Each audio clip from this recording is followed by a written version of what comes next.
Regular face करतो. कधी कधी ब्लड देण्यासाठी मुलीही येतात, खूप उत्साही असतात, पण त्यांचं हिमोग्लोबिनचं प्रमाण खूप कमी असतं, त्यामुळे डिमोरल होऊन जातात. तर अशा मुलींच्यासाठी आज मी छान डाएट प्लॅन सांगते. ह्या फक्त मुलीच नाही याला बळी पडत, मेन्स्ट्रेटिंग विमेन्स असतात, मेन्स्ट्रेटिंग गर्ल्स असतात, चिल्ड्रन असतात आणि प्रेग्नंट लेडीजसुद्धा असतात. तर यांच्यासाठी मी हा डाएट प्लॅन सांगते.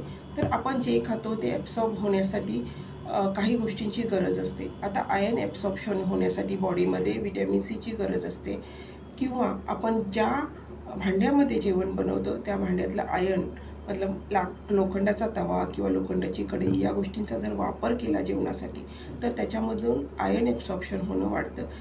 कारण प्लांट बेस्ड फूड ज्याच्यामध्ये नॉन हिम आयर्न असतं ते बॉडीमध्ये शक्यतो ॲब्सॉर्ब होत नाही. त्यामुळे प्रत्येक लाल कलरचा पदार्थ खाल्ल्यानंतर आपला आयर्न वाढेल असं नाही. त्यासाठी व्हिटॅमिन सी हा खूप हेल्प करण्यासारखा